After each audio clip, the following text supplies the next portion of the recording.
أهلا بمتابعيني الحلوين مع فيديو جديد وملخص أجدد. وقبل ما نبدأ أتمنى تعملوا لايك وتشتركوا في القناة وتفعلوا زر الجرس، ولو حابين نبقى صحاب ونتعرف على بعض أكتر ممكن تتابعوني على انستجرام، هتلاقوا اللينك في الديسكريبشن تحت. ويلا بينا بيبدأ نشوف. مسلسلنا ببنت اسمها ياسمين وهي واقفة في جنينة وبتقول إن ربنا ما بياخدش مننا حاجة غير بيعوضنا بدالها. بعدها بيجي أبوها ينادي عليها. في الأول ياسمين بتكون منهارة ومش عايزة تروح معاه، لكن بعدها بتمشي. وعشان نعرف ايه اللي وصلها للحالة دي لازم نشوف القصة من أولها. ده فردوس، وهو دلوقتي بيقابل حبيبته دي واللي بتكون نموذج للمرأة العاملة الناجحة الفرفوشة، وبيعرض عليها الجواز، بس هي بتهزر معاه وبتغير الموضوع. ولما بيرجع البيت بيظهر إن أهله صعبين قوي، وخصوصا أبوه، واللي بيكونوا رافضين فكرة جوازه من دي، لأن على حسب كلامهم دي امرأة عاملة ما تقدرش تفتح بيت ولا حتى تعرف تقلي بيضة. بيحاول فردوس يبين لهم إنه متمسك بيها، بس هما بيبقى كلمتهم أقوى. وفي الشغل عند فردوس بيعرف من صحابه إن أبوه هيجوزه قريب فبيتصدم. بنرجع تاني لياسمين اللي أهلها بيكونوا عايزين يخرجوها من الحالة اللي هي فيها بأي طريقة، بس بتبقى رافضة تعمل أي حاجة أو تقابل أي حد. وفي شركة والدها بيجي شاب اسمه حارس عشان يقابله، بيقول بينه وبين نفسه إنه عايز يرجع حقه. لما بيقعد معاه بيظهر إنه عارفه من 4 سنين، وإنه كمان عارف ياسمين، وبيسأل حارس عن رقم ياسمين. فأبوها بيقول له إنه متغيرش، وبنعرف إن حارس كان بيحب ياسمين زمان، وإنها حبه الأول ولحد دلوقتي بيحبها، وإن كل النجاح اللي وصله ده عشان يبقى جدير بيها. بنشوف فردوس وهو واقف مع دي عشان يصطاد سمك، بس هي ما بتبقاش مستحملة الحر وبتفضل تدبدب في الأرض لحد ما بيمشوا. وفي نفس الوقت ياسمين بتكون موجودة على نفس الشط مع صاحبتها، وبتفضل تتريق على طريقة فردوس مع صاحبته. بعدها بيجيلها تليفون من أمها بتبلغها إنها ترجع بدري عشان جايلهم ضيوف. والد ياسمين ووالد فردوس بيتقابلوا في المسجد وبيتكلموا، وبيبقوا هما الاتنين نفسهم يطمنوا على عيالهم علشان سنهم كبر. بترجع ياسمين على البيت وبتلاقي حارس هناك، واللي بيكون في الوقت ده صديقها المقرب. ولما أبوها وأمها بيشوفوهم قاعدين مع بعض زي أي أب وأم بيتبسطوا، وفي نفس الوقت أبو وأم فردوس بيشوفوا صور ياسمين على الفيسبوك وبتعجبهم. ياسمين بقى بتعتبر حارس كصديق، ودايما بيتفقوا يخرجوا سوا. ولما ياسمين بتكلم صديقتها لما وبتحكي لها عن حارس، بتقولها ان مفيش صداقة بين ولد وبنت، وانهم في الاخر هيحبوا بعض. وفي بيت فردوس ابوه وامه بيقولوا له انت لازم تتجوز، فبيقولوا ان دي مش مستعدة دلوقتي، وانه مش هيتجوز حد غيرها.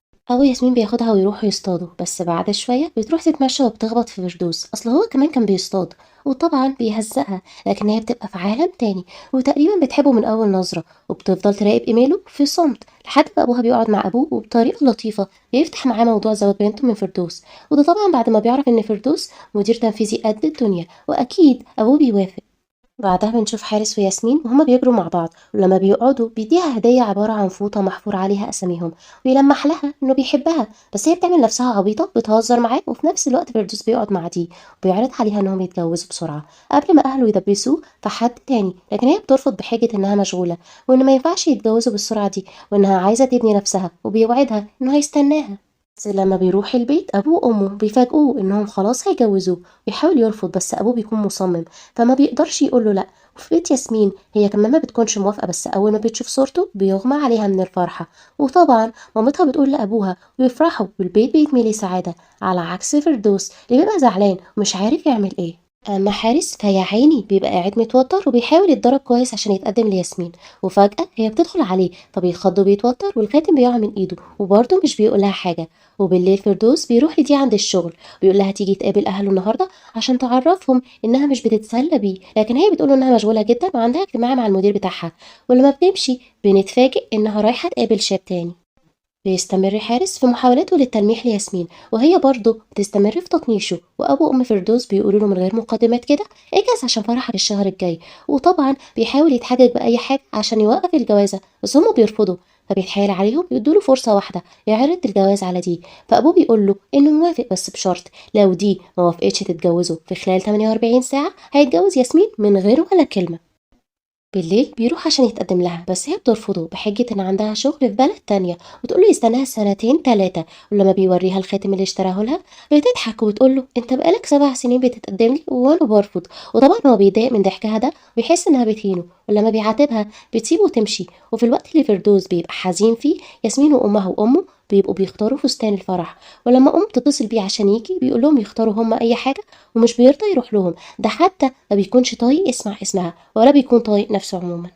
بيعدي شهرين وبيجي يوم الفرح وفردوس بيبقى قاعد مع صحابه ومش عايز يدخل المسجد عشان يكتب الكتاب، وياسمين بتكون مغطية وشها ويا عيني ما بتكونش شافته ولا مرة من ساعة ما اتخطبوا، ولا هو شافها ولا يعرف شكلها حتى، وكانت متوترة قوي بسبب الموضوع ده. بس صاحبتها إيمان بتيجي وبتقعد تهزر معاها عشان تقلل توترها. بالصدفة في اليوم ده بترجع دي من السفر وبتتصل بفردوس، بس كارل هو اللي بيرد وبيزعق لها عشان ما كانتش بترد على فردوس الفترة اللي فاتت، وكمان بيقول لها إنه خلاص في المسجد وهيكتب الكتاب، ولما تسأله عن اسم المسجد مش بيرضى يقول لها ولا حتى بيرضى يخليها تكلم فردوس وبيقفل في وشها. بس بصراحة هي بتستاهل. بعدها بيجيله رسالة من ياسمين وبتقوله إنها عارفة إنه مش عايز الجوازة ومجبور عليها، بس برضه لازم يمثل ويبتسم عشان صور الفرح تطلع حلوة. وفعلا لما بيدخل المسجد بيبتسم عشان محدش ياخد باله من حاجة، وبيرجع حارس من السفر على بيت ياسمين وبيبقى جايب لها ورد، بس ما بيلاقيهاش وتليفونها بيكون مقفول فبيقلق عليها جدا. في المسجد قبل ما المأذون يجي فردوس بيستأذن عشان يدخل الحمام بس بيتأخر، والمأذون بيجي فكلهم بيقولوا إنه أكيد هرب، وفعلا بيكون واقف مع دي وبتفضل تعيط عشان هيتجوز ويسيبها وعشان هو عبيط بتصعب عليه وبيبقى هيهرب معاها. بس بنت أخته الصغيرة بتشوفه وبتروح تقول لجدها فبيروح يجيبه، فبيضطر يعصر على نفسه ليمونة ويكتب الكتاب ده طبعا بعد ما بيتوتر بيبين للكل إنه ما يعرفش حاجة عن العروسة. أما دي بتفضل تعيط في العربية مع كارل فبيقولها تروح تشوف حياتها وتنسى فردوس لأنها هي اللي اختارت. بعد كتب الكتاب بيتجمعوا كلهم في البيت، وفردوس أخيرا بيشوف ياسمين وبيبقى مرتبط جدا. بعدها بيقعدوا ياكلوا وبيبقوا كلهم مبسوطين. أما دي فيا عيني بتبقى قاعدة تعيط وبتحلف إنها طالما ما خدتش فردوس محدش تاني هياخده. على الناحية الأخرى ياسمين بتفضل تتصور مع فردوس سيلفي، وفي الوقت ده بيعدي حارس بعربيته وبيشوفهم وهم لابسين لبس الفرح فبيتعصب جدا وبيرمي البوكيه على الأرض وبيمشي. وبالليل بتجهز ياسمين شنطة هدومها عشان تمشي مع فردوس، بس هو ما بيكونش فارق معاه تيجي ولا ما تجيش، وبيقولها لو عايزة تنامي عند أهلك أنا موافق، بس بتروح معاه وهناك بيرحبوا بيها جدا. بتفضل دي ترن على فردوس ولما بيخرج من البيت بنكتشف انها واقفه مستنيه في العربيه، ويفضل يعتذر لها ويحاول يبرر لها موقفه وانه الابن الوحيد ولازم يجيب وارث للعيله، بس برضه مش بتقتنع وبتفضل تعيط لحد ما بتخليه هو كمان يعيط. ولما بيخلصوا وبيدخل البيت بيلاقي ابوه مستنيه وبيقول له دي اخر مره تشوف البنت دي فيها، انت دلوقتي راجل متجوز. في بيت أهل ياسمين بيلاقوا بوكيه الورد اللي حارس رماه، أما دي فبتكون متضايقة جدا وبيدخل عليها الشاب اللي احنا شفناه في الأول، بس برضه مش بنعرف ايه نوع علاقتهم بالظبط. وياسمين بتكون مستنية فردوس في الأوضة وجايباله زهور الياسمين عشان تديها له، بس يا عيني بتفضل مستنياه لحد ما بتنام على نفسها، ولما بتصحى مش بتلاقيه فبتنزل تدور عليه وبتلاقيه نايم على الكنبة اللي تحت، فبتاخده وبيطلعوا أوضتهم. ولما بتحاول تديله زهور الياسمين بيقولها إنه ما بيحبهاش وإنه بيحب واحدة تانية اسمها دي، مرتبطين بقالهم 7 سنين، هو بس اتجوزها عشان أهله، وحتى لو حصل بينهم حاجة هيفضل مخلص لدي. في الوقت ده دي بتكون خانته أصلا مع الشاب وقاعدة بتعيط عشان دمرت نفسها. بعدها بيتفاجئوا ياسمين إنها موافقة على شروطه، بس لازم يوافق على شروطها هو كمان، وأول شرط يبقى إنه لازم يعاملها كويس ويبين إنه بيحبها قصاد أهلهم، والتاني إنهم لازم يناموا في نفس الأوضة، أما التالت فإنه يصلي بيها إمام في البيت، والرابع إنه لازم ياكل كل الوجبات في البيت ويرجع قبل الغروب، وإنهم لازم يخرجوا مرة في الأسبوع يتغدوا بره عشان يتعرفوا على بعض أكتر. وطبعا بيضطر يوافق عشان تسيبه يكلم دي، بس هي بتقوله إن باقي الشرط بس مش بتقوله عليه دلوقتي. على الرغم ان ياسمين بتبين انها قوية بس هي بتبقى زعلانة من جواها وبتشتكي لصاحبتها، بس هي بتقول لها انها لازم تصبر وهو اكيد لما يعرفها هيحبها. وبيبدأ فردوس ينفذ الشروط وبعدها بتوعده ياسمين انه هيجي يوم ويحبها، وبيستأذنوا من ابو وام فردوس انهم هيروحوا يزوروا اهل ياسمين، بعدها هينتقلوا لبيتهم الجديد، ودي بتبقى عادة عندهم انهم يتجوزوا في بيت الاهل الاول. وفعلا بيقضوا يوم عند أهل ياسمين وبيروحوا على بيتهم الجديد، وبعد كام يوم أم فردوس بتقترح عليهم يسافروا يعملوا شهر عسل، وطبعا فردوس ما بيقدرش يرفض، بس لما بيوصلوا أوضتهم في الفندق بيكون متضايق، في ياسمين بتفكروا إنهم متجوزين وإن الجواز بيحدد هوية البني آدم وبيجبره يلتزم بحاجات معينة، فبيقتنع بكلامها وبيسكت. أم فردوس بتقابل دي وبتقولها بطريقة حلوة تبعد عن ابنها لأنه خلاص بقى متجوز وبيقضي شهر العسل دلوقتي. كل ده حصل لأنها رفضت تتجوزه. وعلى الشط في اتنين بيقفوا يتكلموا مع ياسمين، ولما بتتكعبل في واحد فيهم بيمسكها، وده طبعا بيضايق فردوس جدا فبيجري عليهم وبيزعق لهم، بياخدها تقعد جنبه. ولما بيروحوا المطعم بينبه عليها ما تروحش حتة تاني لوحدها، بس وهي طالعة الأسانسير في شاب تاني بيقف يتكلم معاها، ففردوس بيقف جنبها وبيقول له إنها مراته، فالشاب يتكسف وبيمشي. وطبعا ياسمين بتفرح إنه ابتدى يغير عليها ويبدأوا يقربوا من بعض ويتكلموا كتير، بس برضه بيفضل فردوس على موقفه منها ومش معتبرها مراته. بيرجعوا على بلدهم وهناك بتعرف ياسمين من أمها إن حارس جزرهم، كان حزين جدا وأمها بتقول لها تتصل بيه تسأل عنه. بعدها بيروحوا يزوروا أهل فردوس وهناك ياسمين بطنها بتوجعها وبيترجع، فبيفتكروا إنها حامل، بس فردوس بيقول لهم إنها ملحقتش، ولما بيروح بيسألها عن الموضوع بتقوله إن معدتها وجعاها من شرب القهوة مش أكتر، وإن معاها الدواء كمان. في اليوم اللي بعده أمه بتلمعها وهي بتاخد الدواء بتستغرب. لما بيروحوا البيت فردوس بيكون متفق مع دي يتقابلوا، بس ياسمين بتقفشه وبتقوله مفيش خروج. لما بيحاول يطنشها بتتصل بأبوه كتهديد ليه، فبيضطر يسمع كلامها ويقعد في البيت ويتصل بدي اللي بتنفجر في وشه وبتقوله انت تتغير عليا انا؟ طب انا هعرف واحد احلى واغنى منك، وبتقفل في وشه. بتيجي ياسمين بمنتهى البرود تقعد جنبه على السرير وهي لابسه وبتقوله يلا بينا نخرج. لما أهل ياسمين بيعرفوا إنها تعبت بيقلقوا عليها جدا، وأبوها بيسأل حماها عنها فبيقولوا إنها تعبت شوية لما كانت عندهم. فأبو ياسمين بيقولوا إنها بتعاني من الصداع النصفي وبتحتاج فيتامينز ومسكنات، بس بيبان إن أبو ياسمين متوتر قوي وقلقان عليها. بيقعد فردوس مع كارل اللي بيقول ان دي رجعت له بتكلمه عشان غيران مش عشان بتحبه، لانها لو بتحبه كانت ردت على رسايله ومكالماته لما كانت مسافره، بس فردوس بيفضل يدافع عنها. فكارل بينصحه انه يبعد عنها ويحاول يقرب من ياسمين، ولما بيروح البيت بيكلمها وبيسالها ليه سموها ياسمين مع ان اسمها الحقيقي هو زليخه، فبتقوله عشان هي كانت بتحب شجر الياسمين وهي صغيره. وبيخرجوا يروحوا السينما زي ما الشروط بتقول، واول ما فردوس بيدخل الحمام حارس بيظهر وبيسلم على ياسمين. بنشوف إن فردوس ما دخلش الحمام ولا حاجة، وإنه راح يقابل دي، بتفضل تعاتبه إنه ما نزلش قابلها، بس بيتفقوا يعملوا حاجة مش بنعرفها. حارس بيعاتب ياسمين إنها ما قالتلوش إنها هتتجوز، بس في الآخر بيصالحها بشرط إنهم يرجعوا صحاب تاني وتحكي له لو حاجة ضايقتها، ويفضلوا يهزروا مع بعض لحد ما فردوس بيوصل ويظهر إنه متضايق من هزار ياسمين مع حارس. وأول ما بيروحوا بيتخانق معاها ويكون عايزها تسيبه يقابل دي، وهي بتحاول تقنعه إنه ما ينفعش، بس لما بتزهق منه بتقوله إنه لو قابلها هتقول لباباه. بعدها بيقعد معاها وبيسألها عن حارس، فبتقوله إنه صديقها المقرب زيه زي مايا كده، وبتسيبه بتدخل تنام. حافظ بيروح لدي تاني، بس المرة دي في شخص بيصورهم وهما واقفين سوا، وبنشوف حارس وهو بيقلب في الصور دي. في الأيام اللي بعد كده بتستمر ياسمين في محاولاتها إنها تقرب لفردوس، وبرضه دي ما بتكونش سايباه في حاله وبتفضل تزن عليه. وبيروح حارس يقول لأبو ياسمين إن فردوس زوج مش مناسب لبنته، وإنه كان المفروض يسأل عنه قبل ما يجوزها له. بنشوف أبو دي وبيبقى شكله فقير جدا، وبيفضل يتحايل عليها تديله أي فلوس عشان يصرف على إخواتها، بس مش بترضى. وبنعرف إنه سابها هي وأمها زمان وراح اتجوز واحدة تانية وخلف منها، وما كانش بيصرف عليها وعشان كده بتسيبه وتمشي. ياسمين بتكلم صاحبتها وبتشتكي لها من اللي حصل معاها، فبتنصحها تواجه المشكلة عشان هي كده بتضغط على نفسها، بتتصنع إنها كويسة. لكن ياسمين بتبقى شايفة إنها لازم تخلي فردوس يقع في حبها بأي طريقة حتى لو هتيجي على نفسها، لكن للأسف كل محاولاتها تبوء بالفشل. وهم قاعدين بيتغدوا دي بتتصل بيه وتخليه يوعدها إنه ما يقربش لياسمين وإنه يفضل مخلص ليها، وهو بيقول لها إنها الوحيدة اللي في قلبه ومستحيل يبص لياسمين. وطبعا ياسمين بتكون سامعة كل ده، ولما بيرجع يقعد على الأكل بيتعاتبوا إنه حتى مش بيراعي مشاعرها، فبيقول لها بمنتهى البجاحة إن مشاعر دي أهم من مشاعرها.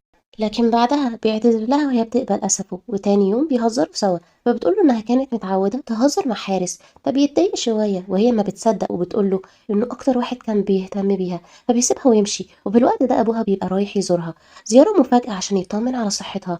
ولما بترجع هي وفردوس البيت بيسمع صاحبتها بتكلمها وبتقول لها إنها بتنجح في اللي هي بتعمله، ويبقى قصدها على اللي بتعمله مع فردوس، فبتشكرها ياسمين لأنها واقفة جنبها ومش بتسيبها. فجأة بتخرج من الأوضة وبتقفشه وهو بيتصنت عليها وبتفهمه إنها صاحبتها عادي، فبيتحرج وبيقولها تبقى تجيبها البيت عادي. بعدها بتحضر له عصير من فواكه مختلفة وبتقوله يديله اسم، فعشان يخلص من زنها بيقولها هسميه ياسمين. وبعد شوية أبوها وأمها بيوصلوا، فبيقولوا لها إنهم جايين يطمنوا عليها عشان موضوع الصداع النصفي ده، فبتطمنهم. بس هم قاعدين دي بتتصل، فبيقوم فردوس يرد عليها وبتفضل تزن عليه كالعادة عشان ينزل يقابلها، بس بيقول لها إنه مش هيعرف عشان حماه وحماته عندهم، وهي برضه بتفضل تزن. بس ياسمين بتيجي تقول له إن أبوها وأمها هيتعشوا معاهم، فبتبقى كملت. لما بيمشوا بيتخانق معاها عشان معرفش يقابل دي وبيسيبها ويمشي، وبسبب الزعل بيجيلها صداع نصفي، فبتكلم مايا تحكي لها، ومايا بتنصحها إنها تذكر ربنا وما تضغطش على نفسها. وتاني يوم بيكونوا في بيت أهل فردوس وبيكونوا صداع نصفي لسه عند ياسمين، بس فردوس ما بيهتمش غير لما أمه بتقول له يطلعها أوضتها تستريح. بنشوف حارس وهو قاعد مع شخص وبيطلع مأجره عشان يراقب دي ويعرف عنها كل حاجة، وبيعرف منه إن الشخص اللي كان معاها في الصورة ده حبيبها، وإنها في نفس الوقت بتكلم فردوس، فبيستغرب وما بيفهمش إيه اللي بيحصل. في بيت أهل فردوس أخته بتكون متخانقة مع جوزها، فبتطلع ياسمين تهديها، لكن فردوس بيطلع وراها وبيقول لها ما تحاوليش تساعدي كل الناس، وبياخدها بالعافية وبيمشي، ويبقى عمل كده عشان الصداع ما يزيدش عند ياسمين بسبب المشاكل.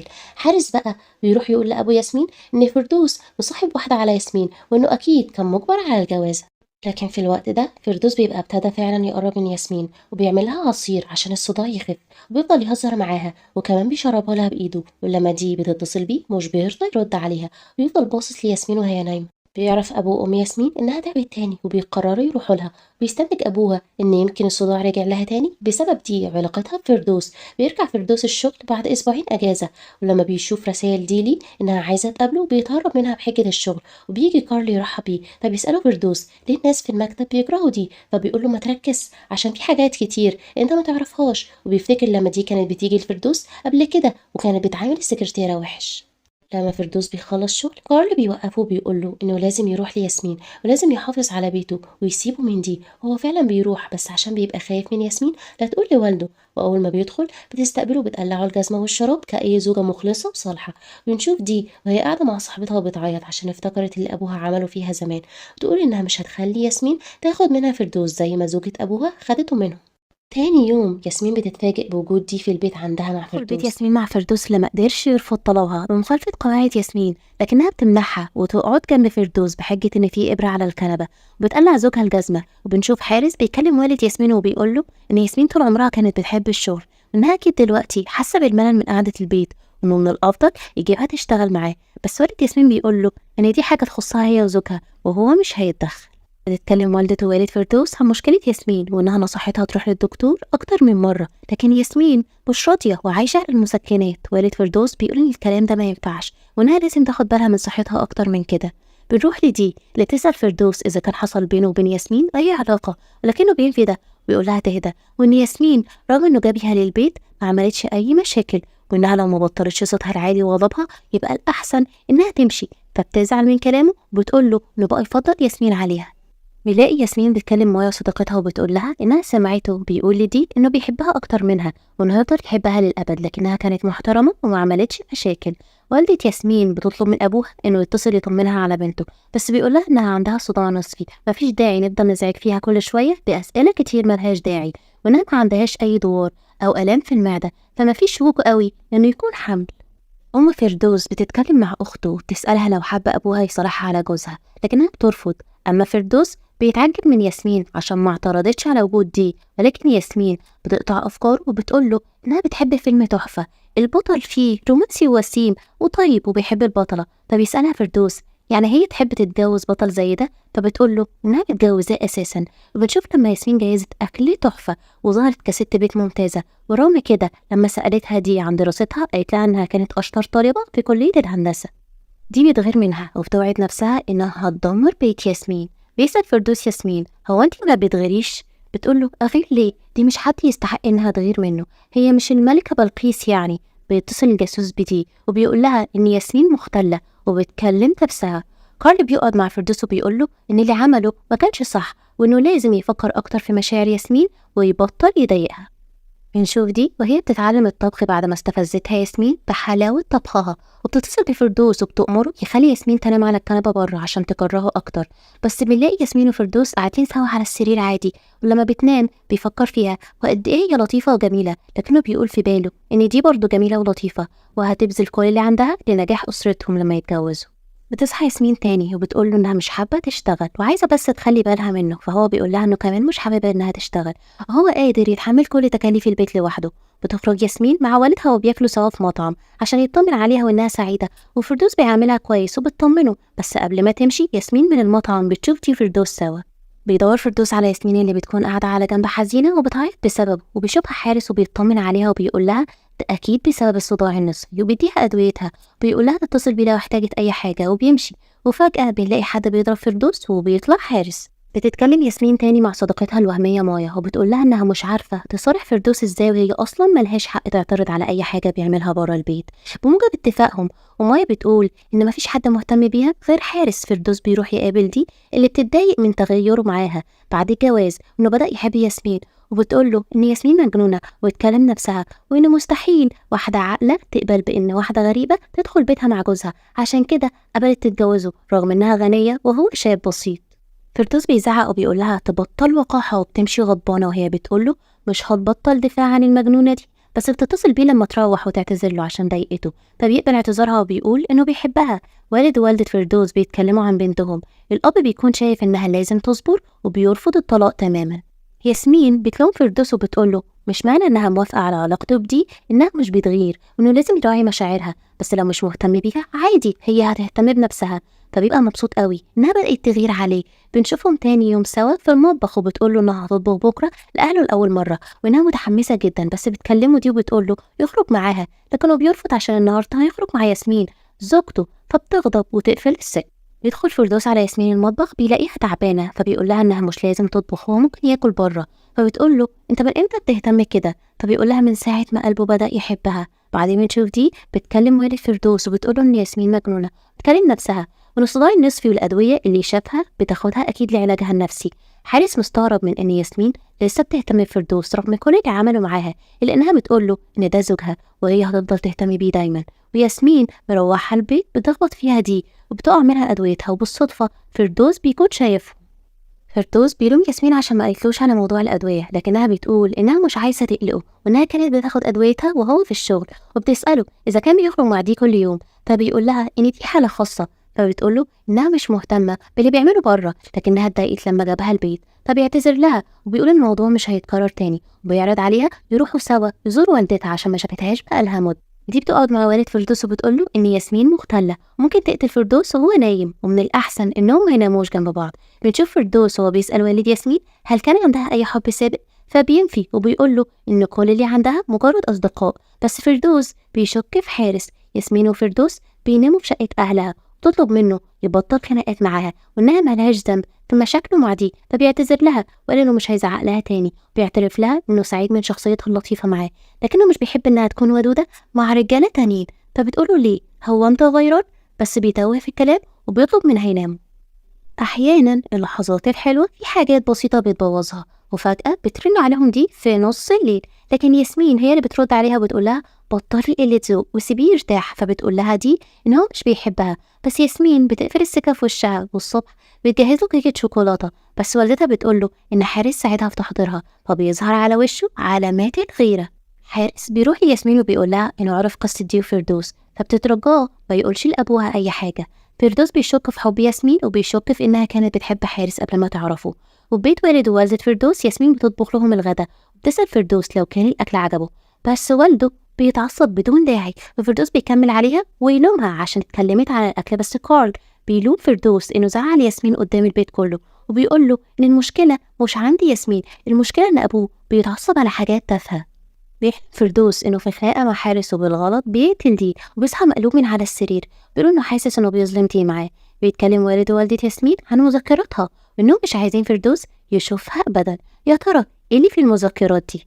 ياسمين بتكلم مايا عن ليلة امبارح وإنها أول ليلة ينجذب فردوس ليها، وبتبدأ تكتب في مذكراتها إن ليلة امبارح اللي كانت المفروض تبقى ذكرى سعيدة لم تحمل السعادة المنتظرة، وإنها رغم ضيق فردوس هي سعيدة، بس فردوس شبه مقاطعها، مش بيكلمها طول اليوم، بيروح الشغل وبيبدأ يكلم نفسه إنه شاكك إنها بتحب حارس مش بتحبه، ولما بيرجع البيت بيرفض إنها تلمسه ويزعق لها، وده بيخليها تتعب وتزعل جدا وتحس إنه بيكرهها.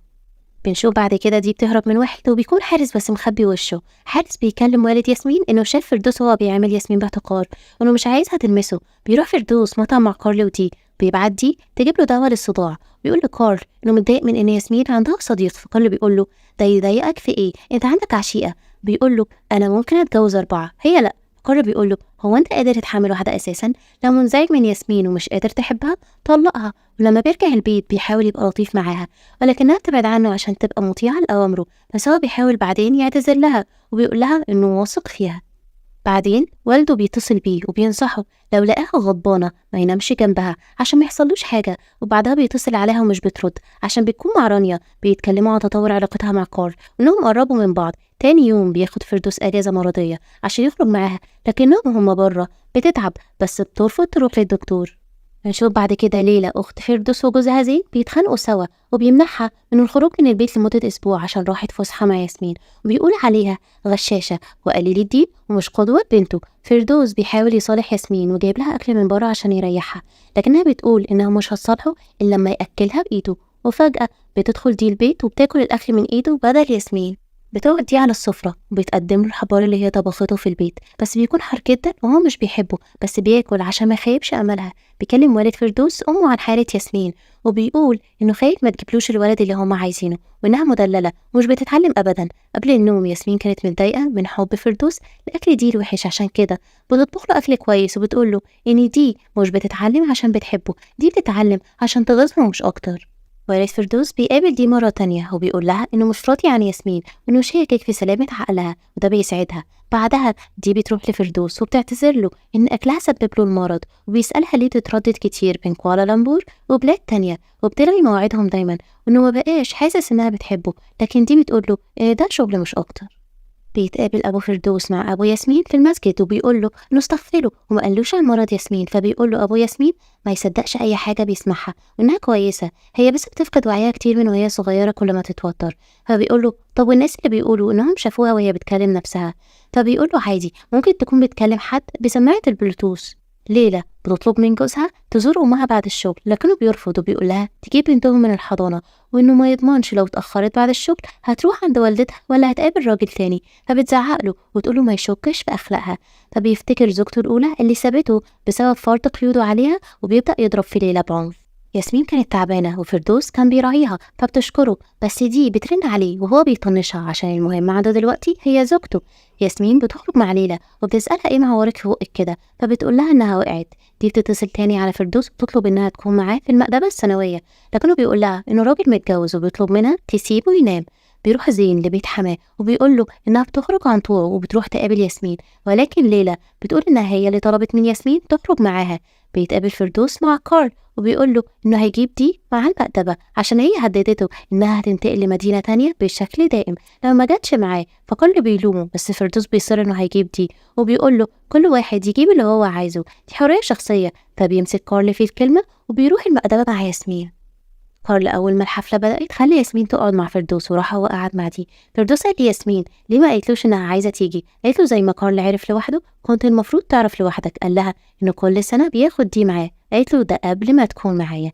بيسيبها فردوس ويروح يقعد على الترابيزة اللي عليها دي، فبتتضايق ياسمين جدا وبتدخل الحمام، ودي بتدخل وراها وتستفزها. ولما بتخرج ياسمين بتلاقي دي قاعدة مكانها فبتهزقها، بس فردوس بيقول لها تسكت وتحترم الحفلة، فبتمشي متضايقة. بعد كده والد ياسمين بيتصل بفردوس ويقول له يخلي باله من بنته، ويقول له لو مش قادر يهتم بياسمين هي هتبقى بخير في بيت أهلها. ويتصل والد ياسمين بحارس ويقول له راعي ياسمين عشان ما ترجعش لحالتها القديمة تاني، وإنه هيكلم فردوس ويطالبه إنه يغير من نفسه ويخلي باله من ياسمين. وحارس بينصح الوالد يفضل الجواز لأن فردوس مش هيتغير.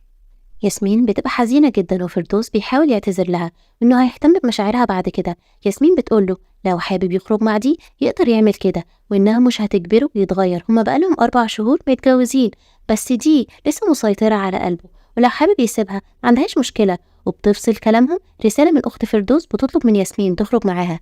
بتشتكي أخت فردوس لياسمين من جوزها وإنه بيرفع إيده عليها دايما، فبتنصحها ياسمين إنها تفكره بحقوقها كزوجة وما تتحداهوش. بعد ما بيرجعوا بيكون فردوس مشغول جدا بتليفونه، بيخرج يقابل دي بيكون في حد بيصورهم. حارس بيقترح على ياسمين ينشر لها كتاب وترجع لهواية الكتابة، لكنها بترفض في الأول لانشغالها ببيتها، بس مع الضغط بتوافق. بيشوف فردوس حارس وياسمين قاعدين سوا وهو ماشي مع دي، فبيغير جدا وبيرجع يتخانق مع حارس. فبتقول له حارس صديق قديم ليها، فبيقول فردوس يدور على واحدة تانية يحبها غير مراته. ياسمين بتسيبهم يتخانقوا وتمشي. فردوس بيقول له إن دي آخر مرة يقابل زوجته، فحارس بيقول له اهتم بيها وابعد عن صديقتك الأول. فبيقول له ده مش شغلك. والد ووالدة ياسمين متضايقين جدا من وضع بنتهم مع فردوس، وبيقولوا إنهم هيخلوه يختار بين ياسمين ودي. فردوس بيطلب من ياسمين ما تقابلش حارس مرة تانية، فهي بتقوله لما تبطل تقابل دي أنا هبطل أقابل حارس. بتروح دي لفردوس في الشغل وبتاكل معاه بالإكراه، فبتصور السكرتيرة وبتبعت الصور لياسمين. فجأة بيجي حارس ويكلم دي وبنكتشف إنهم كانوا أصدقاء في الجامعة وبيتكلموا سوا. بس هو بيقاطعها وبيكلمها عن علاقتها براجل متجوز، لكنها بتقوله إنها هتتجوزه وإنه مجبر على الجوازة اللي هو فيها. بيقولها بس انتي لقبك في الجامعة كان دانا بتاعة الرجالة، وإنها كانت كل ترم تغير راجل ودلوقتي اترقت وبقت تسرق أزواج الناس. بتقوله إنها بقت مخلصة دلوقتي. والد ياسمين بيكلم فردوس عن علاقته مع دي وبيقوله إنه لازم يحل المشكلة بأسرع وقت. بنشوف ياسمين سعيدة جدا وتكتب في مذكراتها عن اهتمام فردوس بيها ومساعدته ليها في المطبخ وعدم اهتمامه بمكالمات دي أحيانا. دي بتتصنت على ياسمين وهي بتكلم صديقتها الخيالية، فبتجري على فردوس تقوله يدخل عليها الأوضة عشان يشوفها وهي بتكلم نفسها. بس لما بيفتح الباب بنلاقيها بتكلم بنت أخته فيديو كول. بتتقابل ياسمين مع حارس في المكتبة وبتحكي له عن اللي حصل وإنهم كانوا هيقفشوها وهي بتكلم مويا صديقتها الخيالية، ولكن تم إنقاذها بمكالمة البنت الصغيرة. فبيديها فكرة إنها ممكن تستغل كتابتها للقصة في إنها تداري على مرضها. وفجأة بيطب عليهم دي وفردوس، ولكن حارس بيدافع عن ياسمين وبيحرجهم فبيمشوا. ياسمين بتروح البيت وبتحضر لفردوس اللبن وبتقوله إنها سعيدة النهاردة لأنها أول مرة تشوف دي محرجة كده. بس بيسألها هو ليه حارس بيدافع عنها دايما، فقالت له ده طبيعي عشان ده اللي بيعمله الأصدقاء الكويسين. فبيسألها إيه اللي عجبها في حارس، فبتقوله إنه وسيم جدا وريحته حلوة ولما بيبتسم قلبها بيدوب، وبتبتسم ابتسامة ماكرة كده وبتمشي. فهو بيفهم إنها كانت بتلمح عليه. تاني يوم فردوس وهو ماشي على الشغل بتحط ياسمين في جيبه حاجة عشان تفكره بيها وبتقوله إنها هتبدأ كتابة وبيوافق، وبتكون سايباله رسالة حب في جيب البدلة. بعدين بتتصل ياسمين بليلى بس بترد عليها بنتها وبتشوف زين وهو بيضرب ليلى بعنف، فبتقلق عليها جدا وبيهددها زين إنها ما تتدخلش في عيلته تاني عشان مش هيحصل لها كويس. فردوس في الشغل بيقرا رسالة الحب بس بتتصل عليه ياسمين عشان يساعد أخته، لكنه بيتجاهل الموضوع وبيقول لها ما تهتمش إلا ببيتها. بتروح ياسمين لورشة كتابة وبيكون حارس معاها في نفس الورشة، وده بيخلي فردوس يغير عليها جدا. بيروح يحكي لكارل عن حارس فبيقوله إنه بيغير عليها عشان بيحبها، بس فردوس بيقوله إنه فعلا بيحب احترامها ليه وإنها ست بيت صالحة وبيحب اهتمامها بأخته وإنها عكس دي تماما. عيلة فردوس بتقرر تعمل وليمة عائلية، فبتعمل ياسمين للوالد عيد ميلاد وبيقولها فردوس إن ده ضد عادات الأسرة وبيغضب الأب وبيقوم من على الأكل. بيروح فردوس يكلم أبوه ويطلب منه يسامحها لكنه بيقول عليها مختلة ومش هتجيب له الحفيد. بيدخل فردوس على ياسمين الأوضة فجأة والتليفون مش بيكون معاها لكنها بتكلم مويا، فبيقول لها إنه عايز يعرف هوية مويا. وهنا بنعرف القصة وإنهم الاتنين كانوا أعز أصحاب وكانوا شغالين مع بعض. وفي يوم من الأيام مويا كانت تعبانة وطلبت من ياسمين تروح معاها للدكتور، لكنها كانت مشغولة جدا ورفضت، وكانت أول وآخر مرة ترفض طلب لمويا لأن مويا ماتت في الطريق. وفضل إحساس الذنب ملاحق ياسمين طول الوقت، وإنها أحيانا بتشوف مويا لأنها مش راضية عن الطريقة اللي فرقوا بيها بعض، وإنها ماتت وياسمين مش هتعرف تعتذر لها أبدا.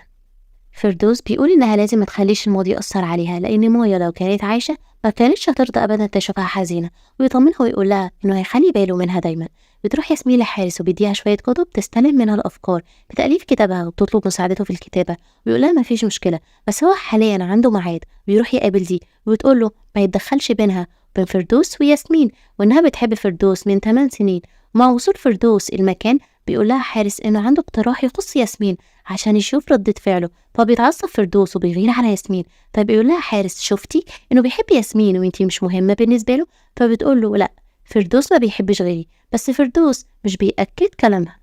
فردوس راح يتغدى مع ياسمين بعد ما لغى ميعاده مع دي، بس للأسف بتروح لهم ومعاها واحدة صاحبتها وبتحاول تستفز ياسمين، بس ياسمين هي اللي بتستفزها فدي بتحاول تضربها بالقلم، لكن فردوس بيوقفها عند حدها وبيمشي مع ياسمين وبيروحوا سوا يطمنوا على والد فردوس عشان عنده حمى، بس بيكلموا عن حالة ياسمين العقلية، لكن فردوس بيقوله إنها ما عندهاش أي مشكلة. ياسمين بتجيب له الأكل لكنه بيزعق لها وبيقول إنه مالح جدا، ويطلب من فردوس يرمي الأكل ده ويجيب أكل والدته، وبتشيل ياسمين الأكل وهي زعلانة. حارس بيقول لوالد ياسمين إن دي وفردوس لسه قريبين، فبيقول له إنه عرف إن دي بتحب واحد غير فردوس وإنها بتستغله وإنه هيعمل كل اللي يقدر عليه عشان يحمي بنته. فردوس بيتخانق مع ياسمين تاني بسبب علاقتها مع حارس. ياسمين بتقول له لو هو حابب دي ممكن يطلقها ويروح يتجوزها، فبيقول لها إنه بيحبهم هما الاتنين، لكن فجأة بيغمى عليها. أم فردوس اشتكت لأبو فردوس وضع ليلى وإن خناقتها مع زين المرة دي مش عادية، ولكن الوالد مش بيهتم قوي وبيقول سيبيها لزين يربيها، ولا حتى بيهتم بحفيدته لأنها بنت مش ولد. بياخد فردوس ياسمين على المستشفى، وأما والده بيعرف بيقول لزوجته إن فردوس لازم يطلق البنت دي، فبتلومه لأنه رغم كونه إمام مسجد ويعرف الدين ما عندوش أي تعاطف مع مرضها. بترفض ياسمين إنها تروح للمستشفى وبتروح مع فردوس. بيقول الأب لفردوس إن ياسمين مريضة وعارفة مرضها، عشان كده مش عايزة تكشف، وإنه لازم يعرف مرضها عشان ده هيأثر على مصير حفيده. بتروح الشغل الفردوس، لكن كارل بيقول لها إنه في البيت بيراعي ياسمين، إنه مش عايز دراما هنا، فالأحسن تمشي. بنشوف ياسمين وهي بتحكي كل مواقف والد فردوس لوالدها، بيقول لها عادي، هما الرجالة في السن ده بيحبوا يلعبوا كده ويدوروا على حاجة تسليهم. بيروح فردوس الشغل وبيسيب ياسمين لأهلها يهتموا بيها. بيقول لكارل إنه ممتن جدا إن ياسمين في حياته وإنها مثالية، لكنه خايف من الوقت اللي هيجي وهيبقى لازم ياخد فيه القرار.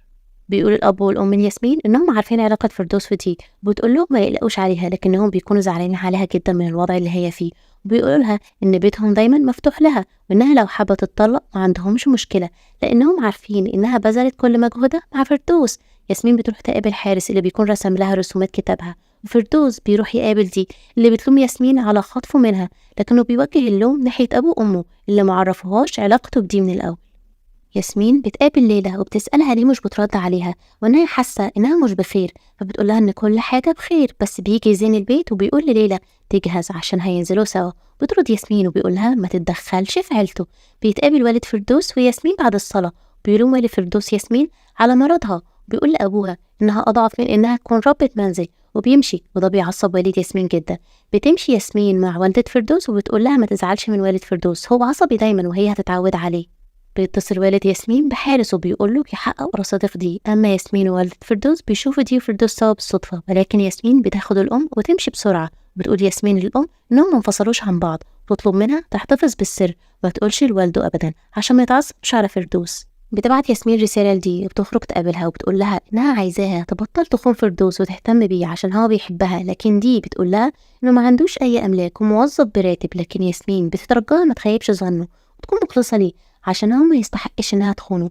وفجأة بتظهر على ياسمين اعراض الحمل، لكنها بتقول انها مريضة عادي مش حامل، وبترفض تروح للدكتور. بس فردوس بيتأثر برأي دي وبيقول لها انها مش عايزة تروح للدكتور عشان يفضل يهتم بيها ويبعد عن دي، فهي بتقول له لا، انا سايبة نفسي مريضة عشان اموت في اسرع وقت واريح قلبك انت وهي. بيتقابل دي فردوس وبتقول له انها لو حامل وهو ما لمسهاش زي ما اتفقوا فده هيكون بسبب حارس وهيفضي ليهم الجو سوا. ويبدأ فردوس يفكر فعلا في احتمالية ان ياسمين حامل من حارس، وكارل بيقول له اللي بيعمله ده خطيئة عظيمة وانه ما ينفعش يتهم زوجته كده بدون اي دليل. بيرجع فردوس البيت وبيطلب تليفونها عشان يشوف كلامها مع حارس، لكنها بتقول له موافقة بس يوريها رسايله مع دي، فبيرفضوا الاتنين. بعدين بتخرج ياسمين مع حارس في نزهة يتكلموا عن الكتاب، بس دي بتكون بعد حد يراقبهم ويصورهم سوا. والد فردوس بيسمع زوجته وبتقول لياسمين ان الاب لازم يعرف ان فردوس هو المخطئ في العلاقه مش انتي، لكن ياسمين بترفض وبتقول للام انهم ما عداش على زواجهم 7 شهور وانها واثقه انها هتقدر تغيره. وبيكلم والد فردوس دي وبيقولها ان ياسمين بتضحك على الام، بس دي بتقول له يطمن وما يشغلش باله عشان في حاجه اهم لازم يعرفها، وهي ان ياسمين حامل. والد فردوس بيقول لي دي ان ياسمين مش حامل ولا حاجه، هي بس مريضه، ولكن دي بتقول له ياخد باله لانها ممكن تكون حامل. ولما فردوس بيشوف امه وياسمين بيتكلموا سوا بيعرف ان امه شافته مع دي وعرفت علاقتهم. فردوس بيروح لدي وبتوريه الصور اللي صورها جاسوسها الحارس وياسمين، وبتقول له انها غالبا حامل من حارس، لكن فردوس بيقول لها انه هيحقق في الموضوع بنفسه. وبتضايق دي انه مش مصدقها وبيغضب فردوس وبيمشي، ولكن دي مش بتهدى وبتروح تقابل حارس وبتقول له يقول لفردوس انه بيحب ياسمين وكل واحد يتجوز اللي بيحبه. ولكن حارس بيرفض وبيقول لها انها مقرفة وانه مش هيشاركها في تدمير عيلة ياسمين ابدا، وبيوريها صورها مع عاشقها وانها لو لعبت العابها القذرة هو مستعد يقضي عليها. بالليل بيسأل فردوس ياسمين إذا كانت حامل، لكنها بتقوله لسه، بس لو حابب هي ما عندهاش مانع. بعد الصلاة بيتهم والد فردوس إن والد ياسمين خدعه وإن بنته عاقر عشان متجوزين بقالهم 9 شهور وما حملتش. فبيقول والد ياسمين إن دي أقدار وإن العيب ممكن يكون من ابنه الكامل اللي بيخون بنته مع دي، وإن المفروض يلوم ويعلم ابنه شوية بدل ما هو مركز بس على عيوب ياسمين. فيما بعد بيتصل والد فردوس بابنه وبيقول له انه مش غلطان في خيانته وان ياسمين كمان بتخونه، ولكن فردوس بيعترض على كلامه.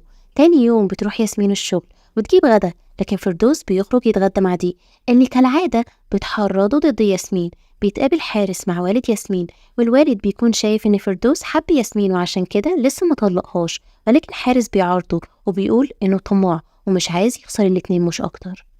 بعد ما فردوس ساب ياسمين في المكتب راحت المول مع كارل، ولما بترجع فردوس بيتخانق معاها عشان خرجت مع كارل، فبتزعل ياسمين من شكه فيها. وما بيروح الشغل كارل بيستفزه بيخليه يغير عليها وبيقوله إنه لازم يهتم بيها أكتر عشان ما يخطفهاش منه. بيتفق الوالدين إن ياسمين هتكشف عند دكتور، ولو طلعت مش عاقر والد فردوس هيتقبلها. دي بتروح الشغل لأن فردوس مش بيرد على تليفونه، ولكن كارل بيهزقها ويقول لها تسيبها من فردوس عشان هو بيحب ياسمين، ولكن فردوس بيجي وبيرفض سفر دي للعمل كالعادة، وبيقول لها إنه عمل علاقة مع ياسمين وهو مغيب، وبيدور في دماغه كلام والده وإنه موافق على جوازه من دي. بيسهر فردوس معاها طول الليل، ودي بتبعت رسالة لياسمين بتقول لها فيها تنام وما تستناش جوزها عشان هو سهران معاها. بتصحى ياسمين تاني يوم وبيكون فردوس لسه مرجعش، وبيقابلها حارس عشان فوتت ميعادها مع الناشر وبيقول لها ما تستعجلش بالكتابة، صحتها أهم حاجة، وهو هيحدد لها ميعاد تاني. لكن وهما بيتكلموا الجاسوس دي بيصورهم. بيرجع فردوس البيت أخيرا، ولكن ياسمين ولأول مرة بتقوله ياكل بره لأنها كانت تعبانة وما قدرتش تطبخ، وبتسأله كان سهران فين امبارح بس مش بيرد عليها. بتدور مكالمة جديدة بين دي ووالد فردوس بتقوله فيها إن خناقات فردوس مع ياسمين منعاه يركز في شغله، وإن كارل خاين وعايز يخلص من فردوس عشان بيحب ياسمين. لذلك بيزور والد فردوس ياسمين وبيلومها على انحدار شغل ابنه، وبيقول لها إنها الأحسن تنسحب وتسيب فردوس. صديقة حارس بتنصحه يحاول يحبب ياسمين فيه، لعل فكرة دي تكون هي الحل والكل يعيش في سعادة مع اللي بيحبه. بعد أيام بتقابل ياسمين ليلى اللي بتقول لها إن زين استولى على فلوسها وإن كل الفلوس بقت ملكه وهي ما عندهاش أي مدخرات لنفسها. بيتقابل ياسمين وحارس بيقدم لها هدية لابتوب بدل جهازها اللي باظ، والجاسوس كالعادة بيصورهم، ودي بتبعت صور المقابلة للوالد. ولما بتقابل فردوس بتسأله هتطلق ياسمين امتى، وبتزعلها عشان مش راضي يطلقها. ففردوس بيقول لها إنه ما بيحبش طريقتها معاه، وإن اللي همه دلوقتي يعرف ياسمين بتخونه ولا لأ. ياسمين بتقول لحارس إنها مش حابة يتقابلوا تاني عشان فردوس ما يغضبش منها، ولما حارس بيعارض كلامها بتتعب فبيديها الدواء، فبتستغرب إنه دايما معاه كل الأدوية بتاعتها، وبتقوله إن فردوس نفسه مش بيقلق عليها كده. بيتكلم كارل مع فردوس وبيقوله إنه بيثق في ياسمين أكتر من دي، وإن كلامه دايما عن عشاق ياسمين مش واقعي، وبيقوله يدور ورا دي أسهل. وفعلا فردوس بيتصل على دي وبتقوله إنها في الشغل، لكنه بيكون راح لها الشغل أساسا وعرف إنها ما جاتش طول اليوم، فبتقوله إنها مشغولة ومش هتعرف تقابله، فبيبدأ الشك يخش في قلبه. فردوس لما بيروح البيت بيلاقي حارس بيوصل ياسمين، فبيتخانقوا تاني وبيطلب من ياسمين توريه محادثاتها مع حارس عشان يتأكد لو في فعلا مشروع كتاب، وبيشوف فعلا محادثتهم وبيتأكد إنها مش بتكذب، وبيشوف برضه رسائل دي اللي كانت بتبعتها لياسمين عشان تضايقها وبتقول لها فيها على كل حاجة بتعملها مع فردوس، وبيتضايق من دي أكتر وبيعمل لها زيارة مفاجأة. والغريب إن عاشقها هو اللي بيفتح له الباب، بس من حسن حظه إن فردوس بيكون معاه مكالمة ومش باصص للباب، فدي بتنقذ الموقف ومش بيكتشف خيانتها. بتروح معاه يتغدوا بره، وأول ما بيقعدوا بتتصور معاه وتبعت الصور لياسمين، لكنه بيكون معاه تليفون ياسمين وبيغضب من تصرفاتها وبيمشي ويسيبها. ولما بيرجع لياسمين بيسألها ليه بتداري عنه كل المشاكل اللي بتعانيها وإنها زوجته، فبتقوله عشان انت عمرك حسستني إني زوجتك ومش بتهتم غير بدي. بيجي الصبح وبيحاول فردوس يغير من نفسه وبيعمل لها الفطار، بيحجز لها 3 أيام في فندق عشان ترتاح، إلا إنها بتكون غضبانة منه فبيهزر معاها ويتغزل في جمالها. بس هما بيهزروا سوا. بتبعت دي رسالة لفردوس لكنه بيبعت لها ريكورد بيقول فيه إنه مشغول مع ياسمين ومش فاضلها، ولكن دي بتيجي لحد البيت وبتقوله إنها عايزة تعتذر لياسمين، فبيسخر من كلامها وبيسيبها ويدخل لياسمين اللي بيجيلها الصداع تاني. بنروح للشركة بنلاقي لسبب ما صديقة حارس بتبدأ شغل مع كارل. بيزور فردوس أهل ياسمين وبيقول لهم إن ياسمين كل مدى صحتها ما بتسوق. وفي بداية اليوم التاني دي بتقابل والد فردوس وبتحط في ودنه السم كالعادة، وبتقوله إن مرات ياسمين منع فردوس من الاهتمام بشغله، فبيقول لها إنه هيخليه يطلقها في أسرع وقت. بنشوف فردوس وهو بيهتم بياسمين وبتتحسن وبتقوله يرجع على الشغل عشان هي مش عايزة تكون سبب في تقصيره. والصبح بيجي وياسمين بتزور أهلها وبيحبوا اهتمام فردوس بيها، بس بيكونوا خايفين من والده وخوفهم بيكون في محله فعلا. ولما ياسمين بتروح تزور حماها وحماتها بيقف ضدها هي وحماتها وبيشتمها وبيشكك فيها، وفي وفاة فردوس وبيأمرها تخرج من حياة ابنه، بس بتطلب منه يديها فرصة تانية. تاني يوم بيقابل حارس والد ياسمين وبيطلب منه عنوان والد فردوس عشان يحل مشكلته مع ياسمين. وفي المكتب كارل بيتصرف وبيمنع دي إنها تكلم فردوس. والد ووالدة فردوس بيتخانقوا بعد رحيل ياسمين، وبتقوله يسيبوا من ياسمين وفردوس ويسيب قرار الانفصال في إيديهم ويهتم أكتر ببنته ليلى ومشكلتها مع زين. لكنه بيقول لها إن زين متدين وعارف واجباته وبيرفض يتدخل في مشاكلهم. حارس بيروح لفردوس المكتب وبيقول له إنه لو مش مهتم بياسمين هو هيخطفها منه. ففردوس بيقول له إنه مش هيوصل لياسمين إلا على جثته. بس حارس بيقول له إنه مش عارف حاجة عنها وما يعرفش بتحب إيه ولا بتكره إيه. ده ما يعرفش حتى إن والده طردها وأمرها تتطلق منه. وفي المكتب بيتكلم كارل وفردوس وبيقول له فردوس إن الوالد طلب منه يتجوز دي، لكن كارل بيقول إن الوالد غبي وبيتخانق مع فردوس وبيقول له إنه لازم يبطل تشكيك في ياسمين، لأنها لما خرجت معاه كان كل كلامها عليه وإنها حابة تخليه يحبها. ففردوس بيقول له إنه بيحبها فعلا لكن في نفس الوقت بيحب دي. يبدو إن كلام حارس عن اهتمامات ياسمين فرق مع فردوس، فبيجيب فردوس لابتوب جديد لياسمين عشان تستخدمه مكان لابتوب حارس، وبيجهز لها الفطار. وهم بياكلوا بيسألها عن طفولتها وماضيها أكتر وبيهتم يعرف تفاصيلها، وفيما بعد بيجهز لها الغدا وبيعجبها قوي شكله في مريالة المطبخ. تاني يوم بتروح دي الشغل فردوس للمرة مليون، لكنه بيرفض يقف معاها. وبيتصل حارس بياسمين وبيسألها عن علاقتها بحماها، فبتقوله إن المشاكل للأسف لسه مكملة.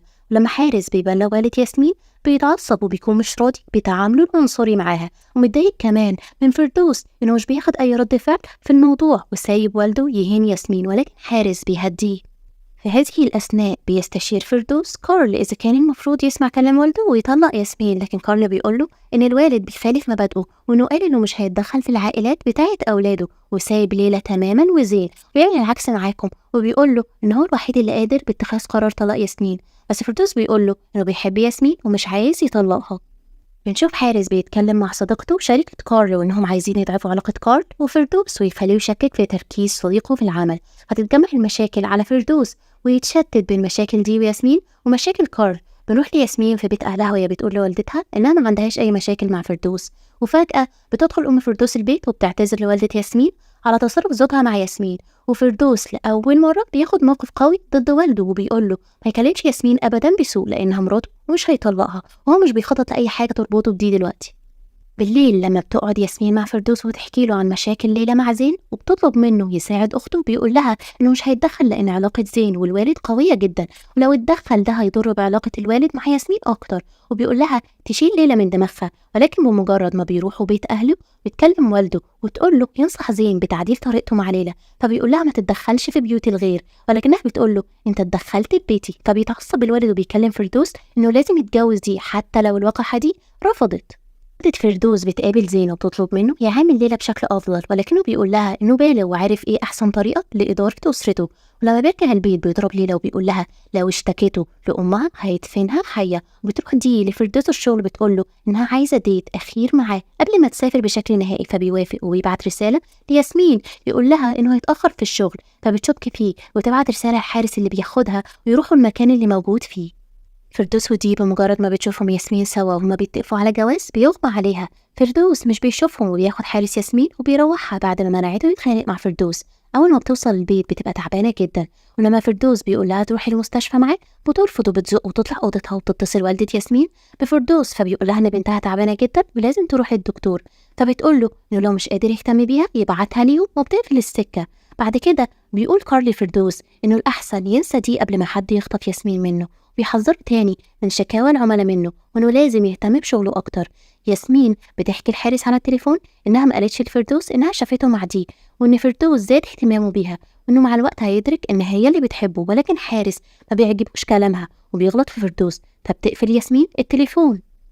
بنشوف صديقة حارس بتكلم فردوس عن شغل جديد، بس فردوس رفض عرض الشراكة المغري لأنه مخلص لكارل، لكنها بتقوله إنهم لو فعلا أصدقاء مش هيعرض خطوة كبيرة زي دي في كاريره. فبيروح فردوس يستشير والده في شغله الجديد وإنه هيبقى صاحب شركة مستقلة، ووالده بيوافق يسيب شركة كارل بما إنه مش بيستلطف كارل قوي. ياسمين بتسمع بنصيحة حارس وبتسأل فردوس عن حبه ليها بشكل صريح، فبيقول إنه بيحبها فعلا لكنه مش هيقدر يسيب دي، فبتقوله هي ما عندهاش مانع يتجوز دي بس بشرط يطلقها الأول. ويروح فردوس الشغل كارل بيقول له إن دي ما تستاهلش الحب، وبيصادف إنها بتسمع الكلام، وفي النهاية بيلوم كارل فردوس للمرة الثالثة على تقصيره في الشغل. فبيستقيل فردوس فورا. ولكن دي بعد ما سمعت كلام كارل عنها راحت لياسمين بيتها تضربها لأنها شايفة إنها بتكره كل الناس فيها. بس فردوس بيوصل، أول ما بيدخل بيهزق دي، بس بتقلب في ثانية وتعمل نفسها بريئة، وياسمين بتقول لها مجرمة في ظهره وبريئة لما يظهر. فبيبتدي فردوس يلوم ياسمين على لهجتها وبيمشي مع دي، فياسمين بتحبط جدا منه وتقعد تعيط وبتتعب وبتتصل بأهلها عشان ياخدوها من البيت. بيعرض فردوس الجواز على دي لكنها بترفض الجواز منه إلا لو طلق ياسمين. وبنشوف في الذكريات دي اتفاق مع عاشقها إنها هتخون فردوس معاه حتى بعد الجواز، وبيروحوا سوا الشركة الجديدة بتاعته. ولما بيرجع بيلاقي ياسمين مع أهلها في المستشفى اللي ودوها للدكتور، وأول ما بيوصل حارس بيلوموا على عدم اهتمامه بيها. ولما بيسألهم إيه أخبار ياسمين بنكتشف إن عندها ورم في المخ لكنها مخبية على الكل من أكتر من شهر.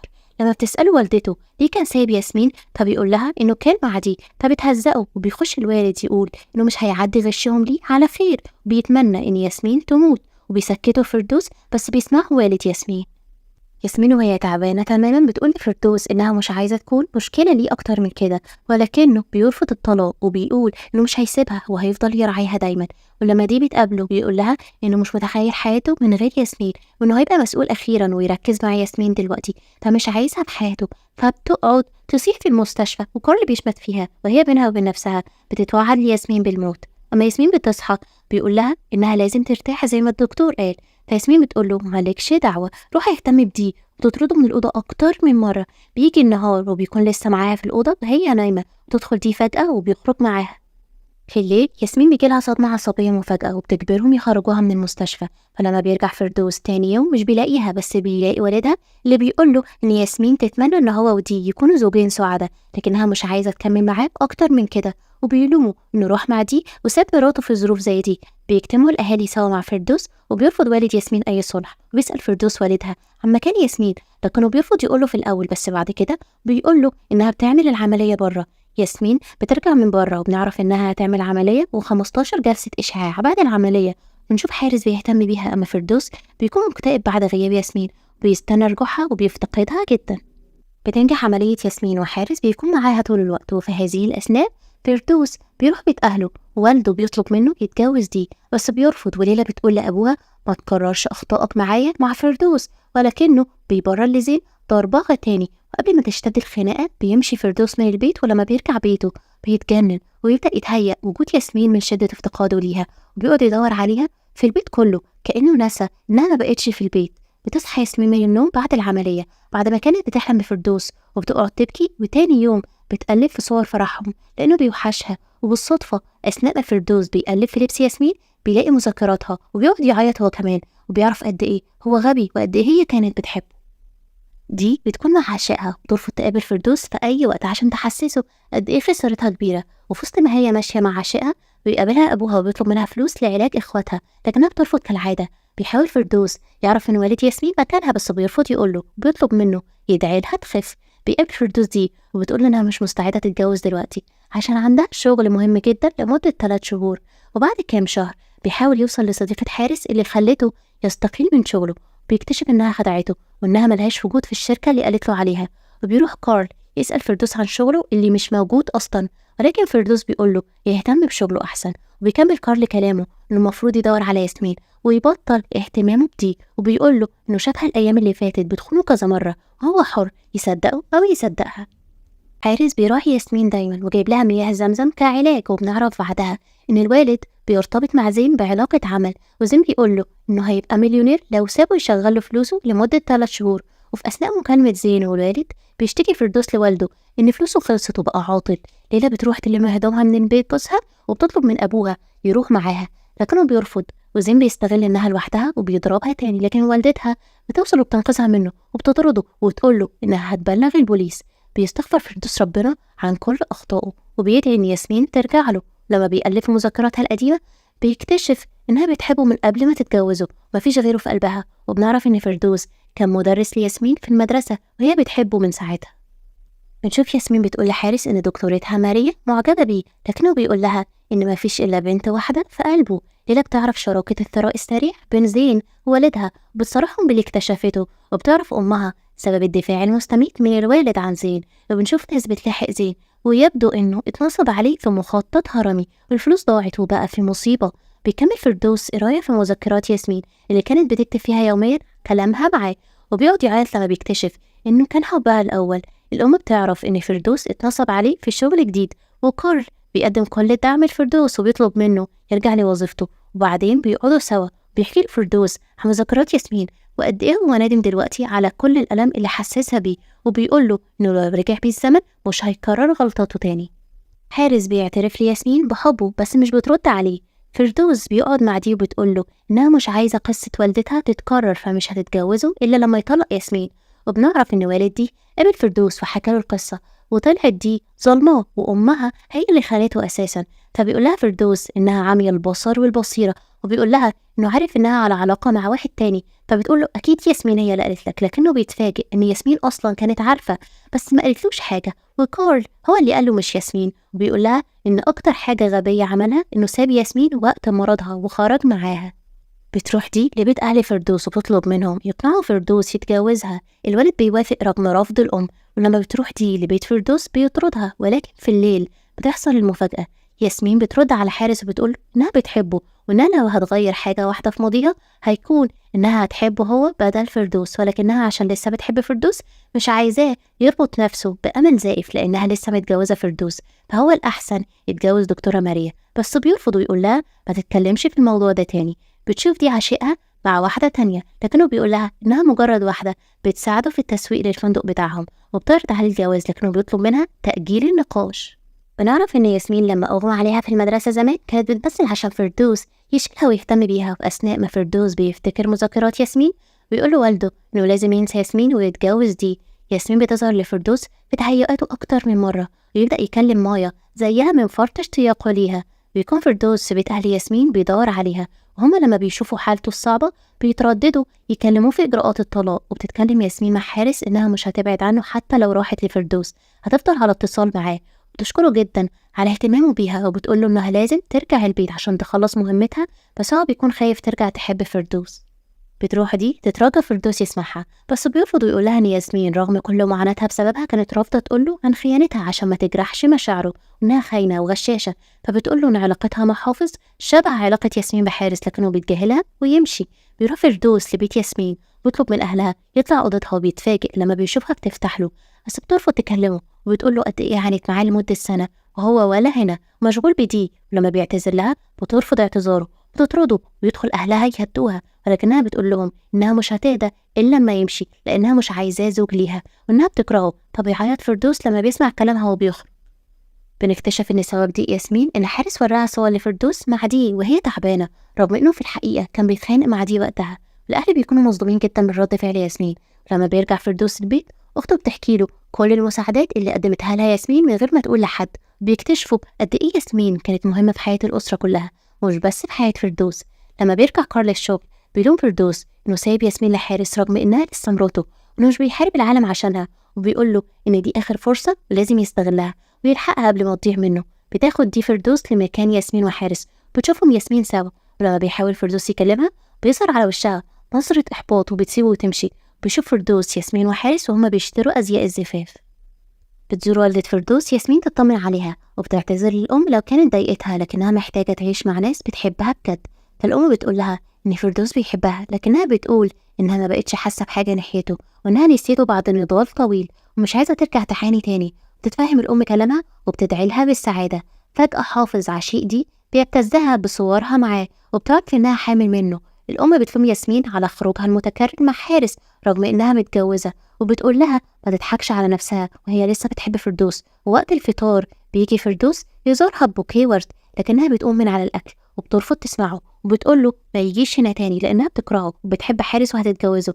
لكن فردوس مش بيستسلم وبيجي تاني يوم بيجهز لها الفطار، لكنها مش بتاكل من طبخه. بعدين بيتنكر في زيه كمدرس وبيقول لها إنه مش بيحب طلابه يبقوا عنيدين، ولكن بتستمر في جهله. وبيجي في ذكرياتها كلامها مع حارس وإنها هتفضل تحبه مهما حصل.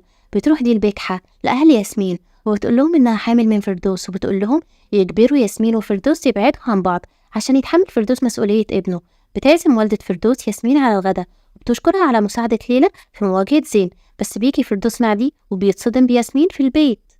بتستأذن ياسمين وتمشي، ولما بيلحقها فردوس بتقوله ما يعملش دي زي ما عاملها ويكون قدوة صالحة لزوجته المستقبلية ويحترمها، وبتمشي وتسيبه. وفي وقت ما فردوس مشغول مع ياسمين دي بتقول لأهله إنها حامل منه، ولكن الأم بتستبعد إن ابنها يكون وقع في خطيئة الزنا، ولكن الولد بيصدق. لما بترجع ياسمين بيتها بتحكي لها أمها قد إيه فردوس اتغير، ما هي كانت بتتعالج وكانت هي كل حياته، وكان دايما يجي أوضتها يقعد فيها عشان مفتقدها وما كانش بينسى واجباته اتجاهها. بتتفاجئ من كلام أمها إنه لسه ما اتجوزش دي وإنها لسه على ذمته، بس ياسمين بتأكد لها إنها شافتهم بيشتروا أغراض الأطفال سوا وإنها شافتهم سوا في بيت حماتها. بتقابل ياسمين فردوس وبتطلب منه الطلاق، وإنه طالما اتجوز دي ليه لسه رابطها بيه ومش سايبها تعيش، لكنه بيرفض. فبتقول له إنها بتكرهه وهتبعت له المحامي يخلص إجراءات الطلاق. أهل ياسمين بيطلبوا منها تبطل تعمل مكالمات رومانسية مع حارس لأنها لسه زوجة فردوس، وإن اللي بتعمله هي وحارس غلط. وبيسألوها مين قال لها إن فردوس طلقها، بتقول لهم إن دي هي اللي قالت لها. فبيشكك الأهل في كل كلام دي وبيطلبوا من ياسمين تصلي استخارة قبل ما تاخد قرارها. بنشوف أهل فردوس بيصرحوا بحاول دي، لكنه بيحلف إنه ما عملش معاها علاقة. بتكتشف العيلة كلها إن دي كذابة وإن الولد ده ابن حافظ على شيئها التاني. بتروح ياسمين لفردوس عشان يكملوا إجراءات الطلاق، فبيقول لها إنه كتب لها البيت باسمها وإنه اتغير كتير جدا عشانها، وإنه اتعلم الطبخ عشان لو مرضت يطبخ لها. فبتسأله بتحبني من إمتى؟ قال لها من ساعة ما شاف حياته من غيرها وحاسة قد إيه هو بيحبها ومفتقدها. فبتقول ياسمين إنها ضحت بسعادتها عشان يتجوز دي، فليه مصر يكمل معاها؟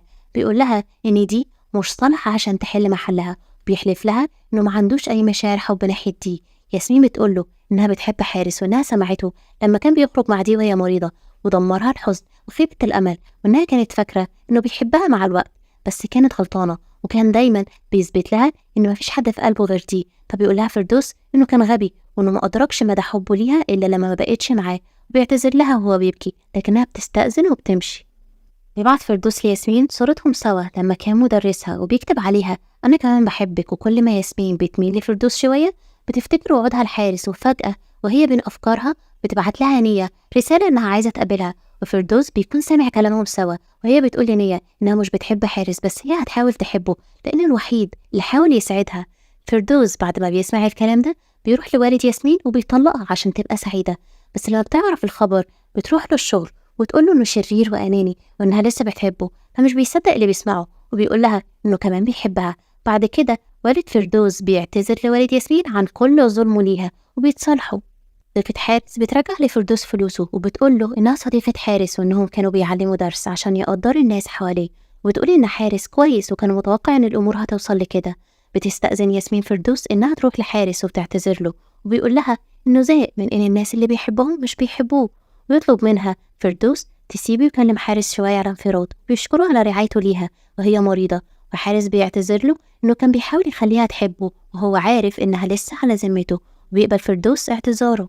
بيروح فردوس مع ياسمين شهر عسل وبيعتذر لها على كل اللي عمله، وبتعتذر هي كمان إنها سمحت لنفسها تقرب من حارس وهي لسه على ذمته، والاتنين بيقبلوا اعتذارات بعض وبيعيشوا حياتهم في سعادة سوا. وبكده يكون خلص مسلسلنا، ودي كانت قصتنا النهاردة. ما تنسوش اللايك والسبسكرايب وتفعيل الجرس عشان في أفلام أجدد وألذ معانا. وبس كده.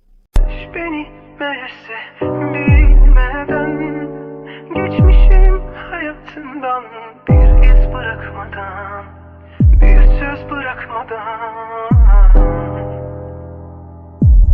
Sahiden doğruymuş söylenenlerde bir defa çıkmamış adım ağzından. Sahiden bir hiçmişim nazarında. Öylesine geçmiş zaman. Bu gece tutmayın ateşi, yanacak biraz daha. Biraz daha cehennem olsun hayat, kurtulurum sabaha. Bu gece tutmayın beni, denizlere yakarım belki.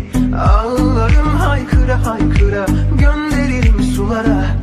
Bu gece tutmayın beni, gözlerimde kanlar olsun. Hiç kimse silmesin gözyaşımı, bana ders olsun. Bu gece acısın canım, bir daha acımasın. Bunu bana yaşatan her gece böyle kahrolsun.